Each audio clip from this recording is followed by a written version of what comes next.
Hello. It occurred to me that it would be useful to know how to delete a Jets application. I guess I've been building these videos, and just like at the end, I eventually kind of end the video because I don't want it to run too long, and then I delete it. But I figure I'd make a video specifically on how to delete a Jets application. So I'll show you how to do that. First, I already have a Jets application up here and kind of running. So here's the demo app here and then all that. That's the CloudFormation stack, and here are the associated Lambda functions right here. Okay, and here is the application itself right here. So there are the files and all that also here.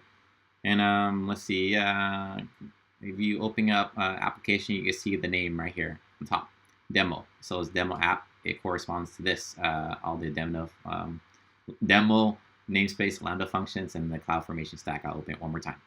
Okay, so we're just go ahead and delete it here, and we'll see it kind of in action. Okay, so to delete it, it's pretty simple. You just go jets delete. Okay, it's gonna prompt you with are you sure you absolutely want to delete this? And you go, if you want to delete it, you go yes. You go bypass that prompt with a -- sure flag. I'll show you where that is on the documentation. Docs,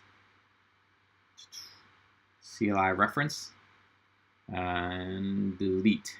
And there is a flag called sure to bypass the prompt there. Okay, and so deletion takes some time. So what kind of happens with deletion is it first deletes the S3 bucket. As part of deploying a Jets application, Jets actually creates an S3 bucket for you, and that's where it uploads some of the assets, including the Lambda code. In order to delete that S3 bucket, it actually has to empty out first, or else your stack rolls back. So Jets actually basically deletes everything out of the S3 bucket, so it's gone. And then it starts deleting the stacks. So all the stacks are deleting kind of one at a time here. One other thing that actually I should point out is also CloudWatch logs. It actually does delete the CloudWatch logs and cleans that up for you too. So there should be, we'll see if it's still there. It might be gone already.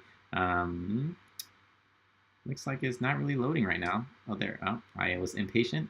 So I click refresh, and now I have to wait a little longer. So let's see if there's any more CloudWatch. Oh, there still are. So there's still CloudWatch logs here, but these are also going to be kind of cleaned out. And I did that because I was creating lots of stacks, and it creates a lot of log groups, so it just cleans it out. Yeah, so let's see. And you can see the status of deletion here. There's got only one stack left. You can also see in the console here. And it took about like a minute and 30 seconds to delete. But now that's all gone by refresh here. The stack, oh, I guess that's my Cloud9 stack. But yeah, that stack is gone now. Let's see, refresh this. CloudWatch logs are gone. We'll refresh this. Where's the refresh button's right there. Lambda functions are gone.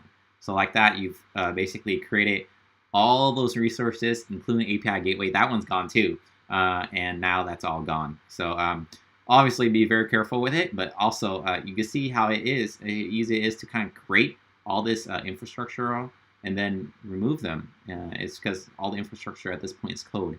Okay, so hopefully, I'm getting logged out here. Anyway, hopefully you found that video helpful. And if you like content like this, be sure to give it a thumbs up and share it to encourage more content like this. And also, if you want to watch more future videos, subscribe to this channel. Thanks so much for watching. Thanks. Cheers.